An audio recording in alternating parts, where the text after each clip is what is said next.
Hi there, and welcome to the ATS podcast with me, Will Brown, and John Soulsby, where we break down chunks of health and fitness information into bite sized pieces, remove a bunch of the noise, and just leave what's relevant.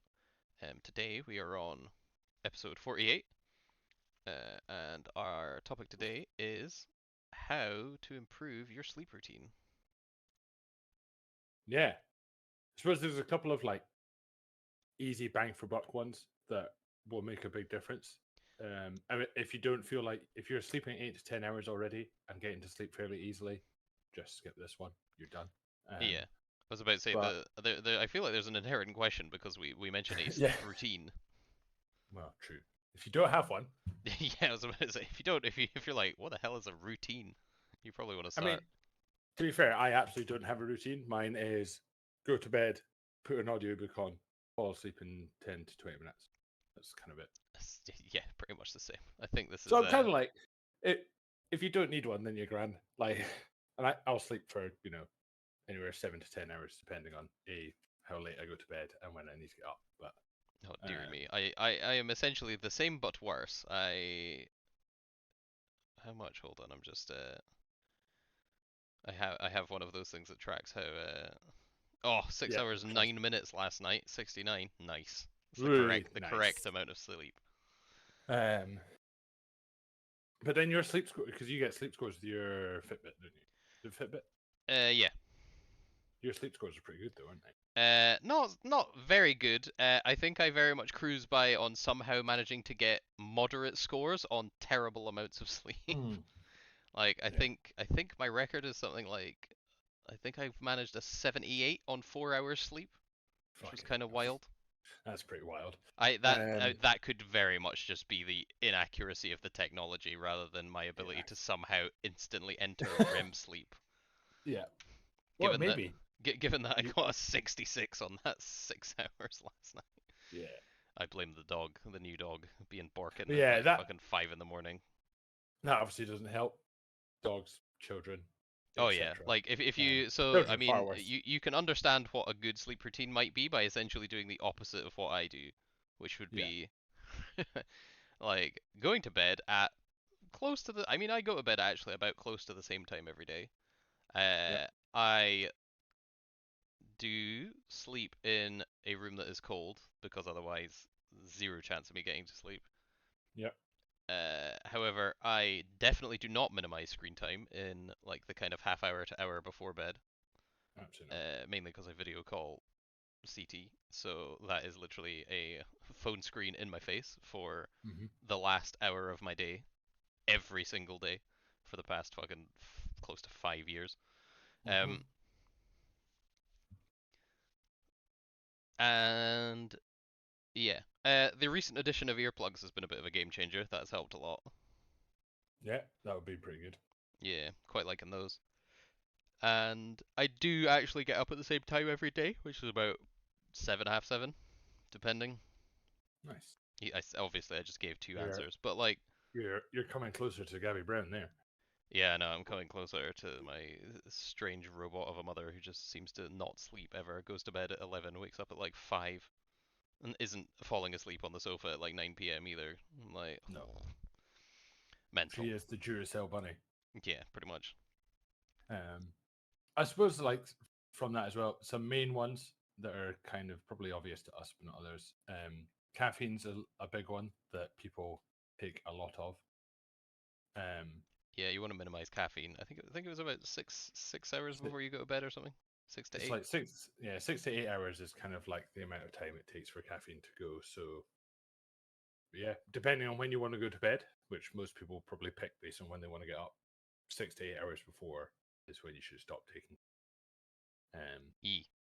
I would say that probably depends as well. Like a coffee at say like 4 or 5 o'clock, if you want to go to bed at 11, probably all right. If you're smashing pre-workout at 5 o'clock to train at 6 and trying to go to bed at 10, fuck, good luck. Yeah, it's probably not the greatest. If you're going to bed um, at 11, you might be alright, but that's, yeah. I would So also that's a big one.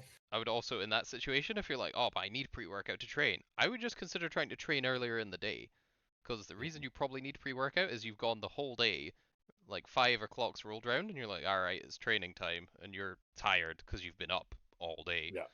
If you can shift your schedule around to train earlier in the day, that will significantly improve things because you will be fresher. And you might sleep better, which means you'll probably. Yeah. I think the other one, minimize blue light time, screen time, something that's quite useful, especially if you are someone who's like, again, people are like, man, limit my screen time. Good one, Will. Like, I've got to do this, that, and the next thing. Like, whatever. If you are on a computer, having a little add-on called f.lux, like Flux, is quite handy because you can set up your.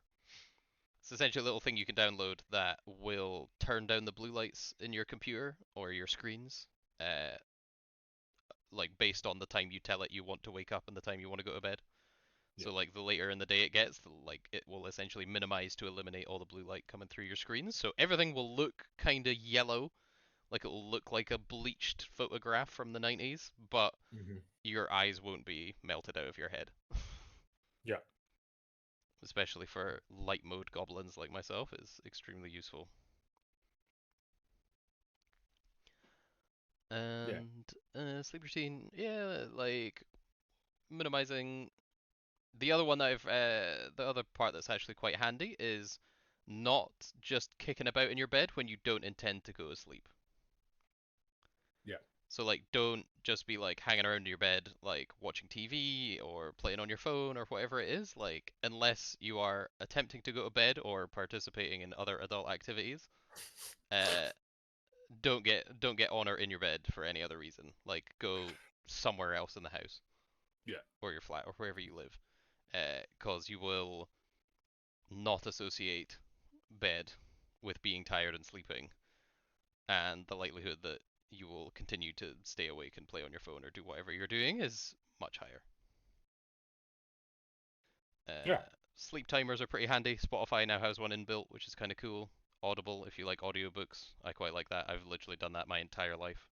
It used to be Yeah. on That's cassettes versus Audible, but still. the only worrying thing now is I can't. I almost can't get to sleep with that one. Like, Yeah, that's mildly concerning, but then it's like, that's like the same as like, right, you might not have a calculator on you at all times. I gudgeon Dr. Brookman. Fucking watch my smartphone. Like, yeah. watch It's me have one at all it, times in my life. yeah. Yeah. Given my phone now does all that for me, I'm Yeah. never not going to have it. But it is like that weird thing where now without one, I'm like, I'm struggling to sleep. Yeah. Part of like again, if you are somebody who currently doesn't exercise and struggles to sleep, exercise will help. Yeah. It can very much help chill you out, and getting a bunch of nervous energy out of you will make for much less fidgety sleep. The It's also amazing how easy it is to get to sleep when you're really tired from Yeah, exercising. that was the old classic If you can military just like fall secret in. of how to sleep anywhere. It's quite literally like get up at 6 and do nothing but physical activity all day, and it's like unsurprisingly you can sleep in a moving truck. Yeah, you sleep real good. Yeah. Uh, I can't think of anything else for sleep no, routine. the only other one is if you want to learn loads more from someone that knows far more about us. I think we mentioned it before. The Why We Sleep book by I can't remember who it's by, and I don't have it. But yeah, Why We Sleep is an amazing book, all about sleep. And Matthew Walker? I think so. Yeah, international bestseller, Why We Sleep, Matthew Walker. Yeah. That's amazing. And literally in his intro, he's like, if you fall asleep whilst listening to this on the audiobook version, he's like, that's great. I would love that fact. Like, it is fairly boring. So if you want to fall asleep to this, go ahead. That's the whole point. I'm like, Yeah. great, I like this guy. That's how you know someone's niche in their topic. Where they're like, Yeah. this is boring AF. Like, you're probably gonna fall asleep. But yeah, Cool. I think that's We us. will see you on the next one. Bye.